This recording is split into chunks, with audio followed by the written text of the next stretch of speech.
Hey guys, so it's been so much fun reading the comments section from the last office supply video.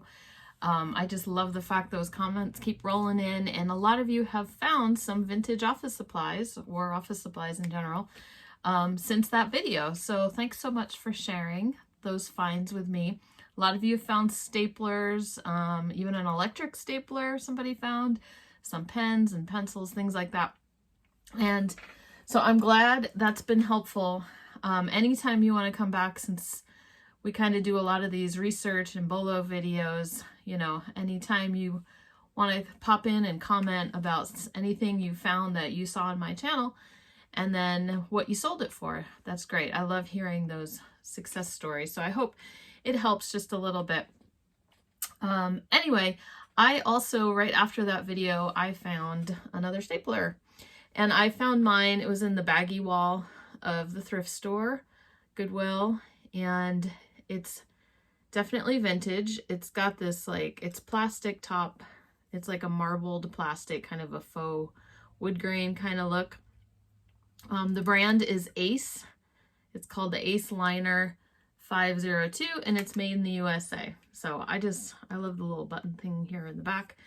And it's not a super high value one. It, you know, sells for maybe $20 or so. I've listed mine for $25 because a lot of times I send offers or get offers or run a coupon or things like that. But anyway, I just thought it was really pretty. And if I needed a stapler, I would have kept it.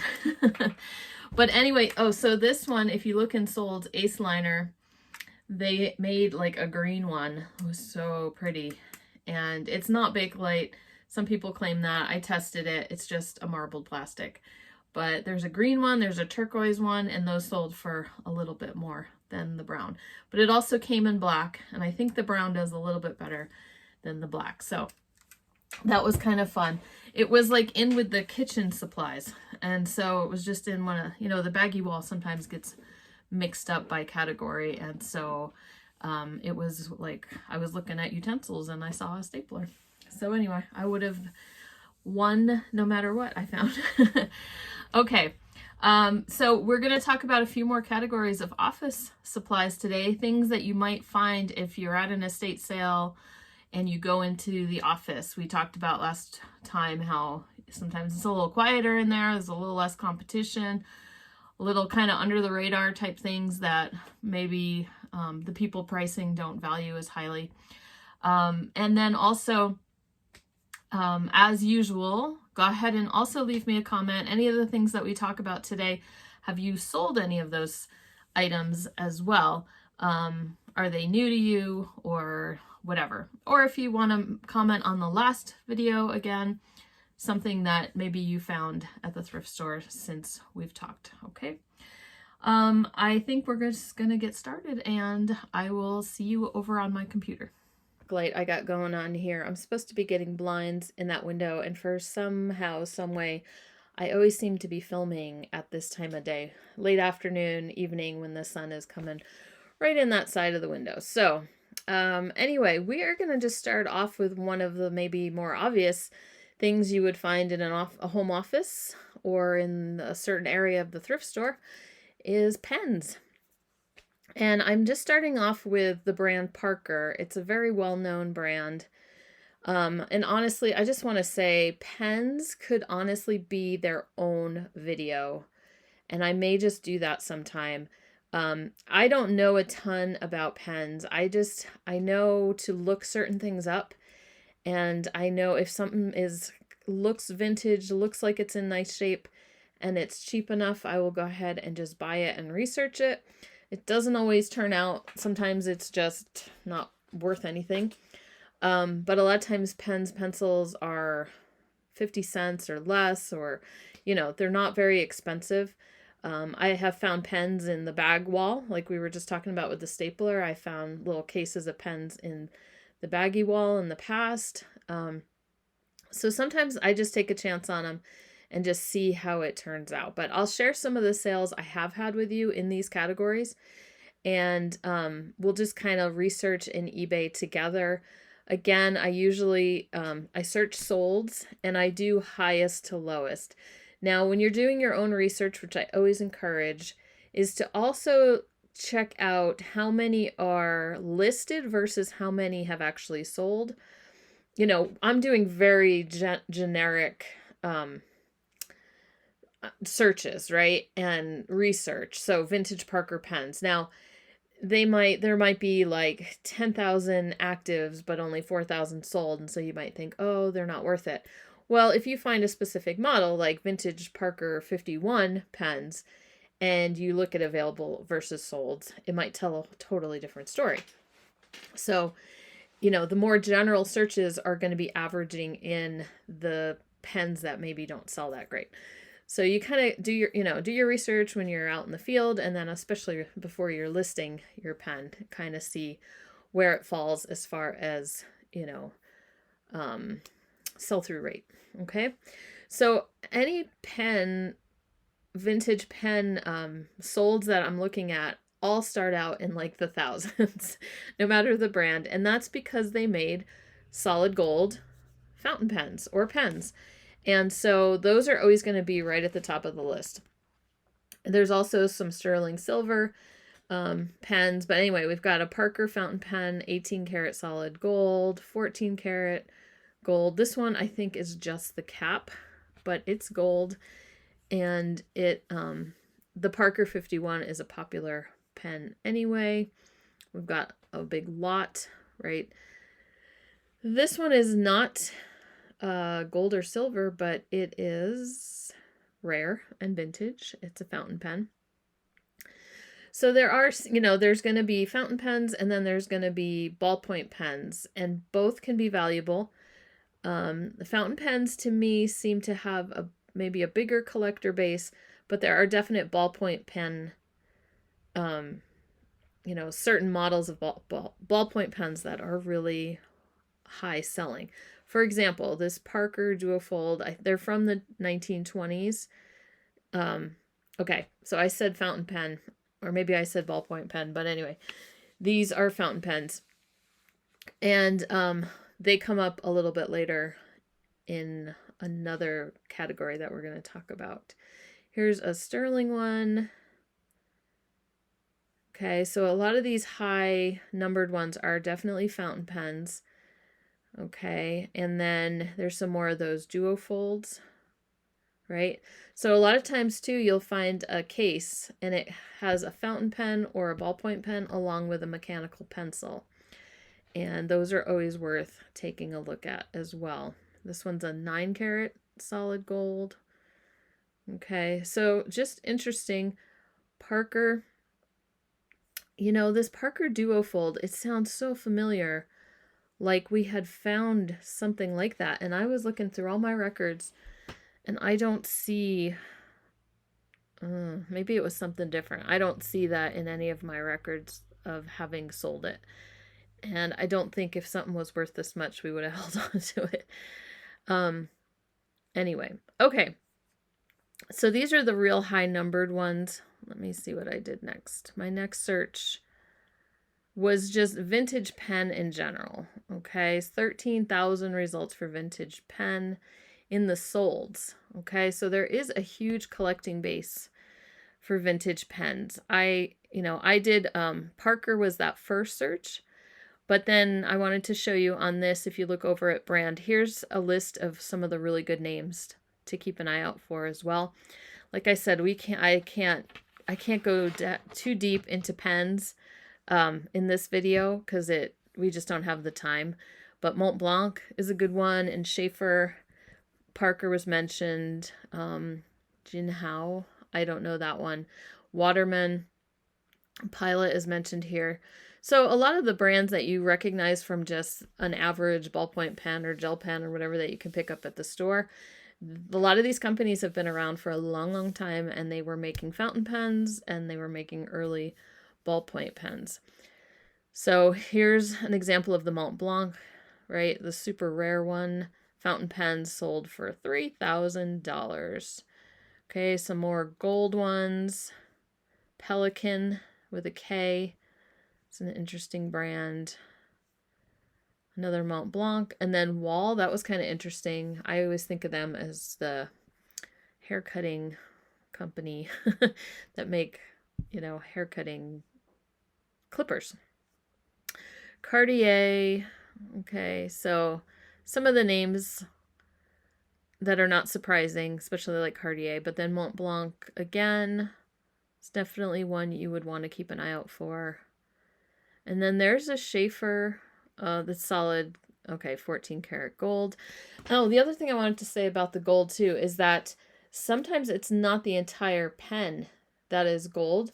So that's why I kind of would double check a lot of just any vintage looking pen, because sometimes it's just the little clip and the like around and then the little clip, and that the whole rest of the pen might be plastic or whatever, but that little part, or if it's I don't know if like the nibs on a fountain pen would be gold or not, but anyway, I don't think you could write like that, right? So anyway, I was just thinking like on this part on a pen, right, can be gold. So some of the most unassuming little pens have a little bit of gold on them, and that can make either them valuable, or you've got a little piece of gold that you can, you know, scrap or whatever. But, you know, obviously double check. I'm not quick to scrap anything if the item itself has value, right? Okay, so there's that Pelican again. Cartier. Okay, so these are these big numbers. What did I go into next? Ballpoint. I think this was a search for specifically vintage ballpoint pens.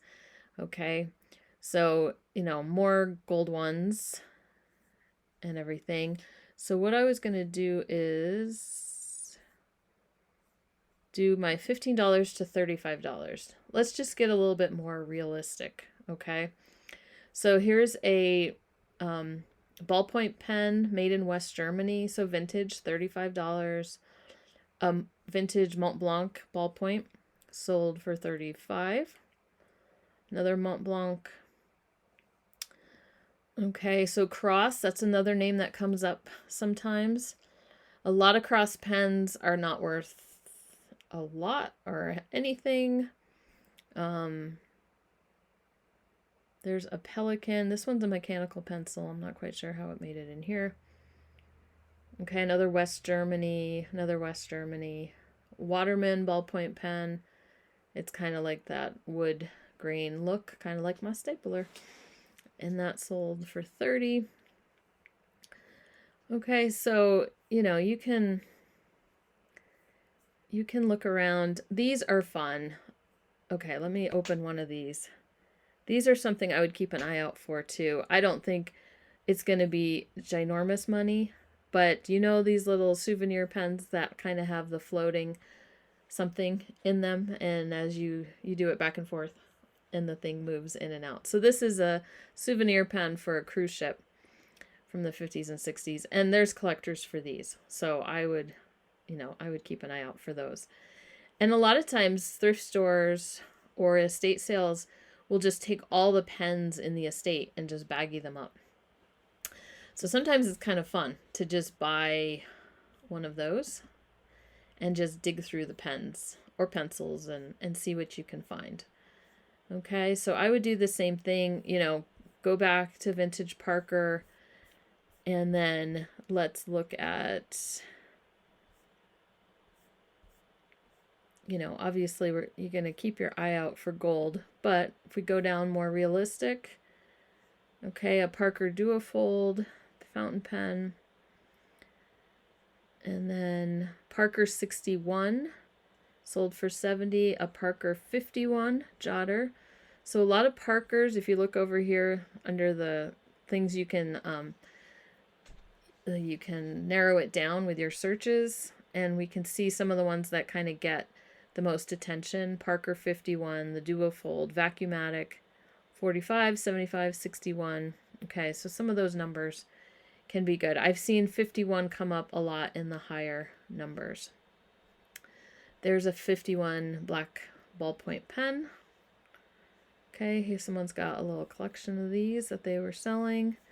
But like, yeah, but look at this. You know, it's from the 80s. It just kind of looks like an average pen that you might find in somebody's desk drawer, and you just never know, okay?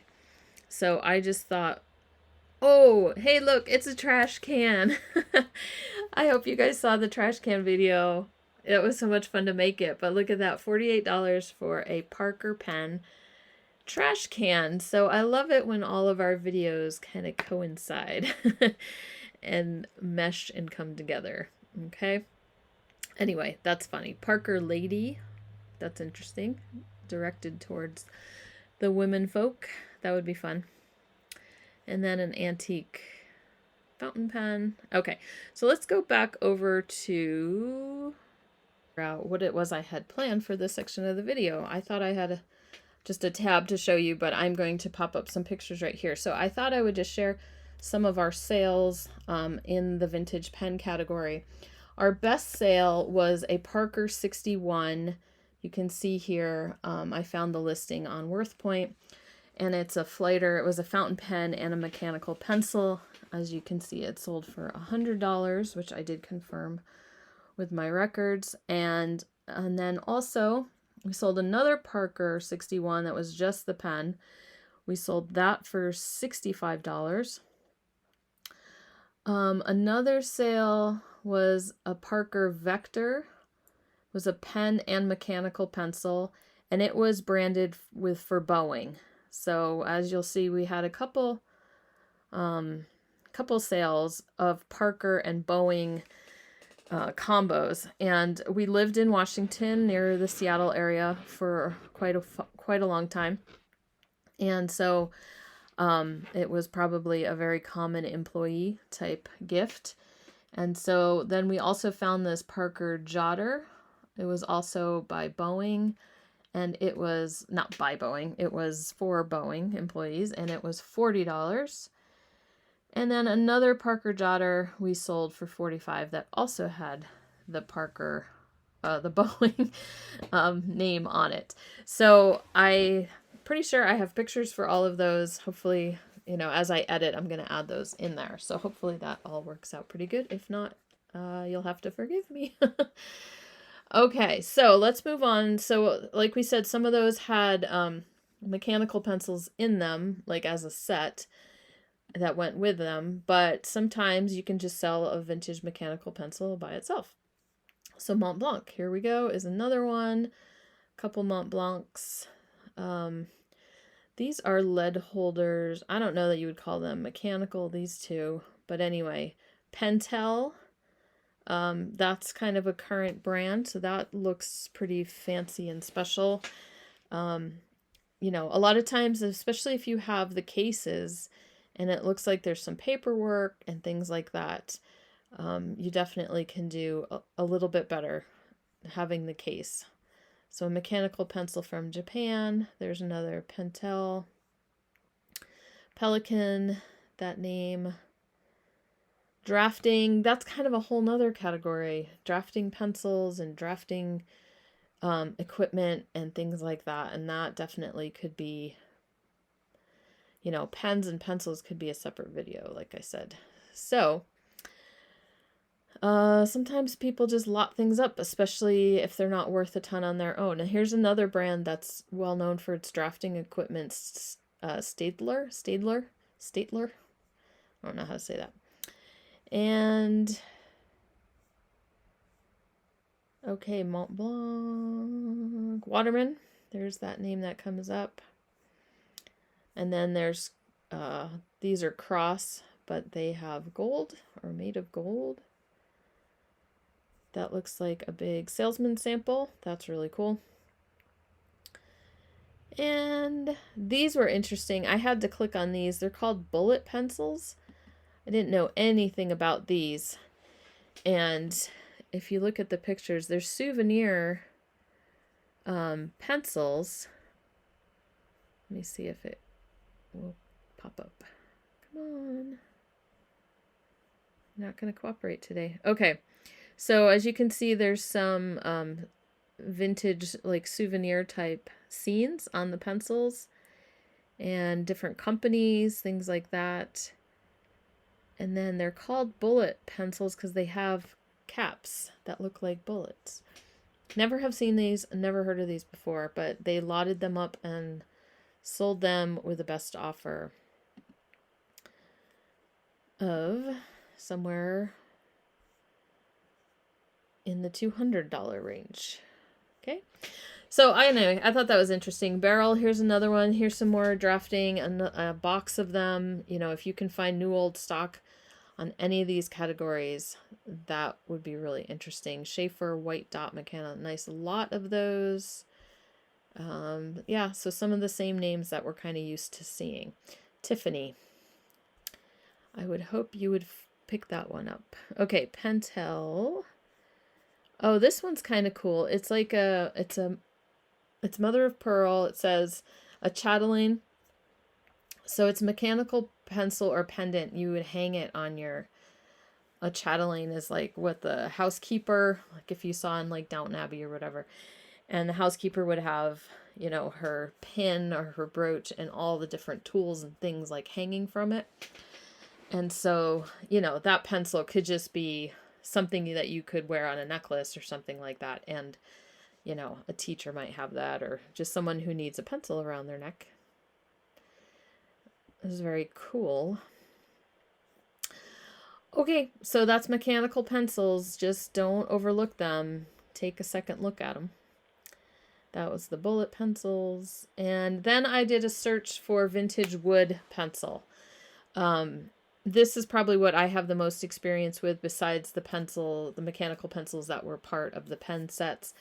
You know, I'm always looking at boxes of pencils or pencils, and I've only had a few, you know, they were kind of so-so sales of wood pencils. I'll show them to you next, or at least one of them. And, but I am always looking for them, and I feel like I have found some and maybe I just never listed them, or I looked them up and they weren't worth a ton and we just ended up, you know, using them for ourselves. So we have an older box, $600 for this.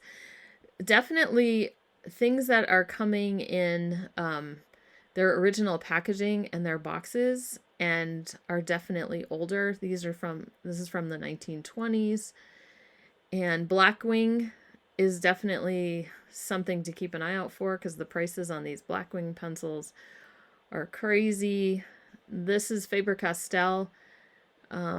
These are lead holders. I think we saw these two in the other search that we did. Someone put together 16 vintage unused pencils, but there's definitely got to be something in there special that somebody wanted. It looks like there was quite a bidding war to get to that. So here's a nice little collection of elementary. They look nice and thick for little hands. Wood clinched is the word they're using. These are pyramid shaped pencils. And then just real old boxes. You can see these are definitely more antique looking. Okay, so very interesting. New old stock. The older the better, it looks like. Right? But just some boxes that just this Van Dyke wood clinch just doesn't, you know, it would look like nothing at a thrift store or an antique store. So I'm sure it wouldn't look like nothing to the pencil collector who would be super excited to find it. But not knowing a ton about vintage pencils, it just would kind of look like nothing to me. I love the older graphics. These things would definitely jump out at me. And sometimes it's better maybe just to lot things up. But a nice full box of unused pencils, you know, will get you a better price, which is cool. So one of my sales was, I had this little box of Northern Pacific Railway pencils. I thought for sure these were going to be worth a ton because you've got a cross collectible with vintage pencils, but also the railway people. And the package was kind of messed up a little bit, but it was complete. And I looked these up.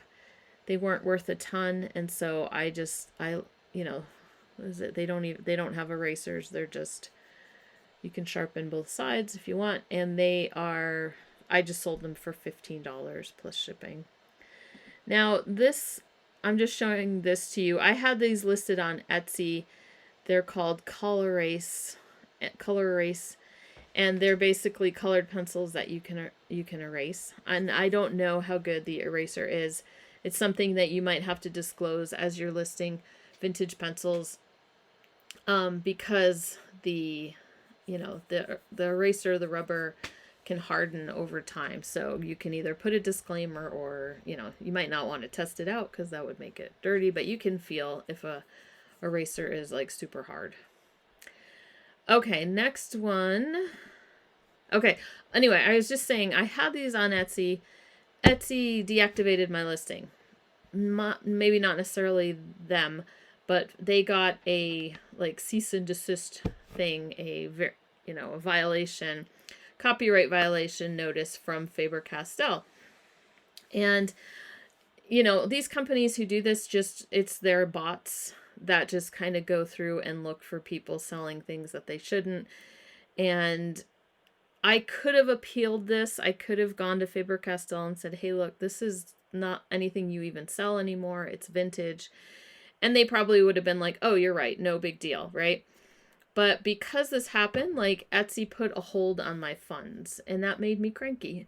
And that was kind of my first, like, you know what? I don't even want to sell on Etsy anymore, right? So, I mean, me, I'm still on Etsy to a limited degree, but I am like, it just soured the whole thing for me. So these are still deactivated. They're in my inventory somewhere. I've never relisted them. So I'm not really worried about it at the moment. And, but I just wanted to share those with you. I only had them listed for like $15 as well. But no big major pencil scores to share with you, but you never know. We're gonna use these videos to sharpen our hunting skills, and maybe we'll find something more. Okay, let's go on to another category, and that is letter openers. They might be right there in the drawer with the pens and pencils. And again, we are doing highest to lowest. If we look at the number, again, if we're looking in generics, there's over 7,000 letter openers listed. Some pretty high priced ones, but we've only got 1,700 that have sold. Okay, so we want to be kind of selective in this. Sterling, Tiffany Studios, a big lot of 55 went together for 500, so there must have been something good in there. Tiffany Studios again. Silver and Jade, this German dagger letter opener. Cartier, another big name. Oh, look at this cute one. This is a rosewood, mid-century, made in Denmark. So it might, maybe they know it's rosewood, but it could be teak or something like that. No, it looks kind of swirly. They're probably right. Anyway, that's so cute. Okay, Tiffany. And then look, it's our old friend, Georg Jensen. I think I finally said that right. Anyway, sterling silver, carnelian, I would die. Oh my goodness. Okay. So, okay, Japanese. So do you get the idea, though, that there's some interesting letter openers out there? This is a wooden Native American one. So a lot of these ones I'm noticing, of course, they're either big names at these higher prices. Here's another Georg Jensen. Or they're figural, something somebody collects anyway. Christoffel, that's a good name. Sorry, it's very smoky in our area today. I'm going to pop up a picture I took. There's smoke coming down from Canada, and it's only May, and that's really depressing. So, I feel like my throat gets dry a lot faster. So, Tiffany is another one. Gucci. Okay, you get the idea. So, let's go down a little further. A bronze one. See, that's kind of cool. Tiffany and Company again. Reed and Barton. This is interesting. Oh, I didn't even think of that. Okay, so I do have around here somewhere a letter opener. Do I have it listed? I don't think so. I think I have a letter opener or like a letter knife kind of thing, like that matches Flatware, and you'd have it at your. You know what? I know an easy way to find what I have, because my bookmark. Here you go. It's a paper cutter. So I have this little. I was doing the research on it, so whenever I go to replacements.com, this is the page that shows up. Okay, but I have this, and it's a small paper cutter. It's by Whiting Davis. Yeah, Whiting Manufacturing Company. And actually, though, you know what? You might not find this. Well, you might find this in the home office if people know what it is and used it for what it is. But I would totally picture it like at, a woman, a well-to-do woman at, that we see on like Downton Abbey or things like that. And they get the mail at the breakfast table, and they open it up. Anyway, that's how I picture it. So anyway, so I didn't even think of that. I've got it around here somewhere. I would have shown you, but I have to figure out what little bin I have it in at the moment. Okay, so the ones I have sold, I sold this Bakelite letter opener. I don't even remember where I got it. I don't remember the story, but it sold for $30. It's very sleek, very minimalist. I kind of love that. And yeah, you can see that. And then the other one I sold, I do remember, I think I picked this up at a antique mall in town, and this sold for $28. So I've sold other, the pewter from Norway, some of the utensils and cheese slicers and things like that with the very decorative handles. But this was a letter opener, so it sold for $28. Okay, so that is letter openers. Just something to keep in mind that maybe you haven't thought of before. Okay, this next one, I say okay a lot. I'm sorry. The next one is a lot of fun. And we have sold a bunch of these. These are Dymo label makers. And I could see these, they'd be in the office section of a thrift store or the crafts or whatever. They could be in somebody's office, in the closet. But vintage Dymo label makers, what we want to look for the highest priced ones are ones that are still in their cases. And then I just, as a side note, this little style of a square one I have never seen in my life. And now it's my new goal to find it, okay? So I just think that's super interesting. I never saw that style. Now this one is pretty cool. $15.70. I've sold this one quite a few times. They got a really good price, $100. I was looking at mine. I'll show you in a little while. Their price is a little bit higher than what I've gotten. I think prices are going up on these. They're getting harder to find, but including a whole box of Dymo tape is a lot of added value to it as well. So we generally, whatever ones we sell, we try to find tape. Whenever we find the tape, just in like baggies at the thrift store, we buy the tape. And if we're selling a Dymo label maker, we try to make sure to put Dymo tape with it. There's other brands like Rotex, and we try not to mix the two. We've sold the Rotex label makers too, and we try to put the Rotex tape with that. So yeah, you can definitely, the ones in the boxes get a lot of the better prices in the cases. This one has some extra, this adds value as well. It has different font, little font wheels. So there's even one that you can make it cursive that comes out, or, it just makes things a different font for you that people like. Now, some of the really good, here's a good example, a clear picture. Some of the higher priced ones definitely are these metal, very industrial looking label makers. And, some of these other ones are just like metal colored plastic, but these are actually heavy duty metal, and some of the tape is even metal. And so it'll be called a tape writer.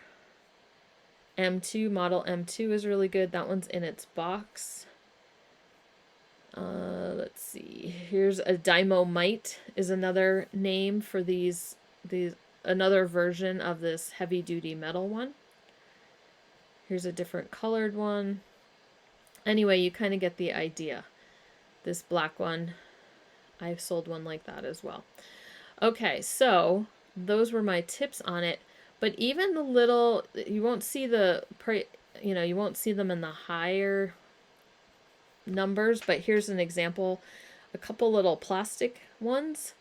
I've always sold those just fine.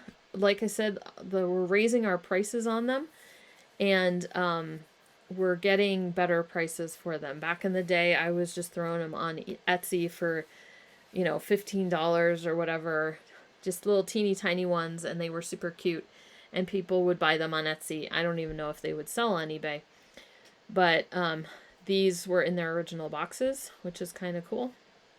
And if you've seen my what sold videos, my husband, we just had a sale of two kind of like this. It was two of them, in their boxes in a couple different colors, and we got a little bit more than that because we listed them separately. So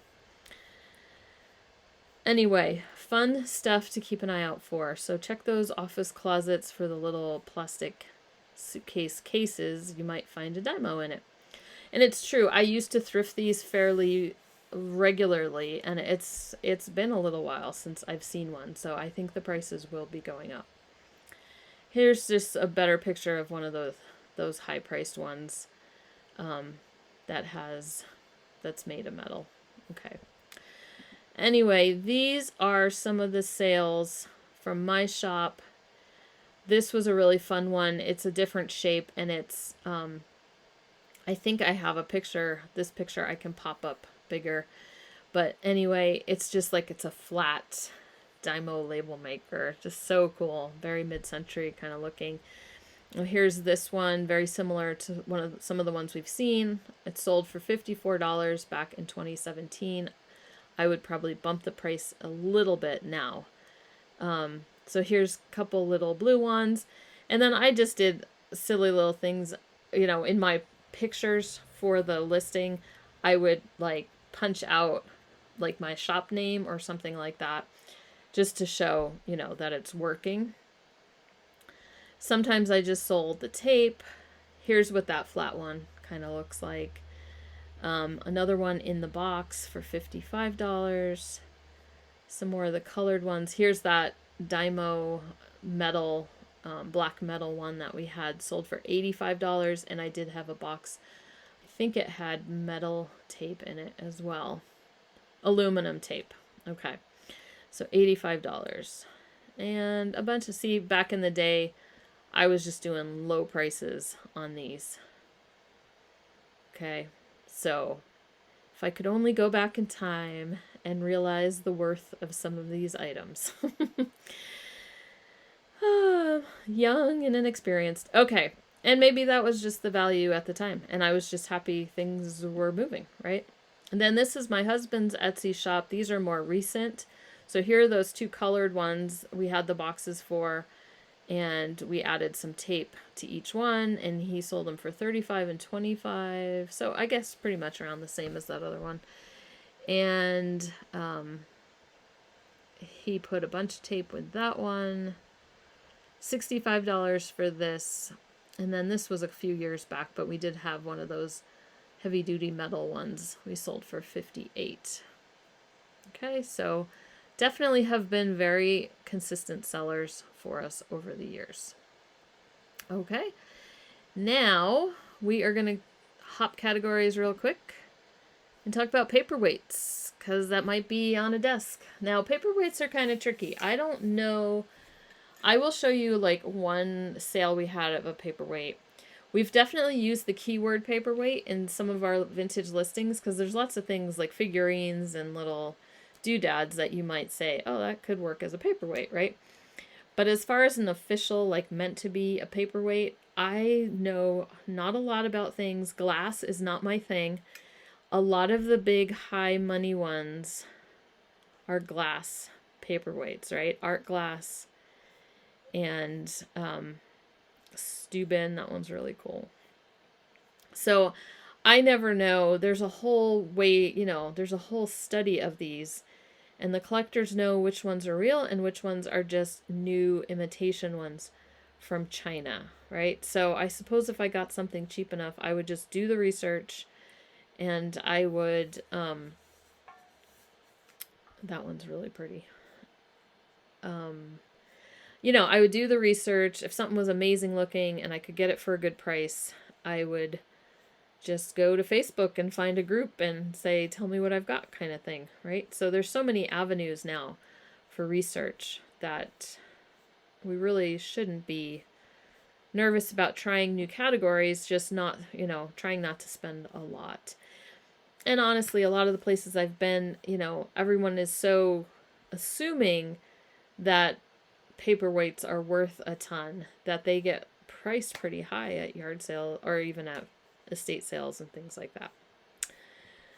Okay, so I did another search of vintage paperweight and I took out the word glass. Okay, so there still are some that are, come up because they're crystal. They didn't use the word glass.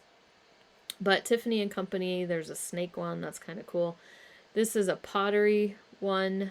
They call it a paperweight. The company was Rookwood. So some little fun, like figural ones can be good money. I don't know the story behind that one. This is a movie promo one for Silver Bullet. That's a telegraph cable relic. Somebody turned into a paperweight.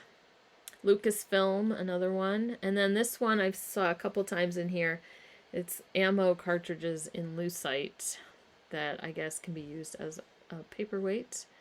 Then we have some sterling ones. This one is interesting, Fornasetti. It's a ceramic paperweight, and just if you see Fornasetti, just get it. Just buy it. It's like crazy money. It's good. Okay, bronze. There's another bullet one. Here's one that looks like a stack. Well, maybe it is a real stack of, I don't know. Is it money in lucite or something like that? People are funny. This one is from a drug rep, kind of like we talked about in the coffee mug video, right? So this one has pills in acrylic floating. That's interesting. Another Tiffany. Some more money. Clock paperwork. Sports. I noticed quite a few sports related memorabilia type things that are metal. So one of the only, I was about to say, as I was prepping this, I was about to say that I have never sold a paperweight in my life. Like I said, besides the ones that were, we just use that as a keyword. But I did sell this one. It's a desk clip. It can work as a paperweight, but you clip, it's just kind of a funny little thing. Like, here's the stuff I'm going to deal with later, right? So that was kind of fun. And I sold it for $24. Okay, we're going to talk about Rolodex. This is something that you might just want to know about. So I'm doing highest to lowest. One thing I've always known about Rolodex, the big rotary files that you see, I've always known that the best prices for these Rolodex are metal ones. Very industrial, metal looking. This one sold for $179. This one's a bunch of cards. This one's new in the box, but it's metal, which is really cool. Here's another one. Some of these are locking. Here's another, and then here's some of the accessories. It's the Rolodex plus a bunch of cards to go with it, which is nice. There's another one, a big pack of cards, $90, refill cards. So they must not make that size anymore, or that's just the price for 1,000. So I've heard a lot of artists and paper artists use some of these Rolodexes and kind of tell a story through all the different cards they, you know, decoupage or whatever they're doing on each card. Anyway, that's what I've heard. Take it with a grain of salt. This one is lucite, not metal, but not just plain plastic. So our sales have been mostly, I don't think we've ever sold one of these metal ones. I have sold some of the cards, and I have sold, yeah, like the refills. I sold one time a pack of the plastic. There was like plastic covers that could go over each card, like plastic sleeves, and those sold pretty well. And I think I even sold some cards on Amazon, some refill ones. Okay, so people use these for all sorts of things, recipes or, you know, new uses for these, not just people's addresses anymore. And then this is in my husband's shop, kind of an example of the type of Rolodex. Like, we've sold quite a few of these little tiny ones. They're just super cute. That one only, you know, sold for $14. It's not huge money. And this was in one of our recent What Sold videos, $28 for this 1990s Rolodex. So just a name kind of thing, keep in mind. Look for those industrial metal ones. Those are going to be your best bet. And then I just thought I'd throw in this one last category, vintage ledgers. And we're not talking Heath ledger, but we're talking sometimes even in the office. You know, some of these are very old that we're seeing the high prices. We've got some bidding going on, and they're like maybe official. They were more in like a business office type thing, but we have actually sold a pharmacy prescription ledger. That's interesting. Okay, 1950s in an auto shop ledger. So that's really cool. You know, I think people who collect, you know, they collect ephemera and they collect things, or it has to do with a certain area, maybe the town that they're from, and it's part of the history. They like to collect these. What we've done is we've found like blank ones, and we sell the blank ones. So let me see. I don't know which one I'm signed into at the moment. Hold on one second. I guess I didn't quite get, nope. Okay, so I will right now, I'm just going to pop up as we're talking. Later when I edit, I'll pop up an example of one of the ledger sales that we've had. I'll just pick the best one. And let's do this. Let's look up vintage blank. In these days of computers and calculators and all these types of things, I'm always impressed with how vintage blank record books or ledgers still sell. So here we've got some antique ones that are selling for a good price.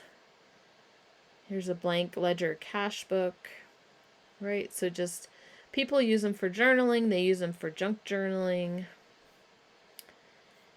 And yeah, so just something unassuming that might be, you know, in the drawer at the estate sale. Or I've sold ones like this one's really nice. It looks like that's the original packaging. Maybe, I don't know what that is down there.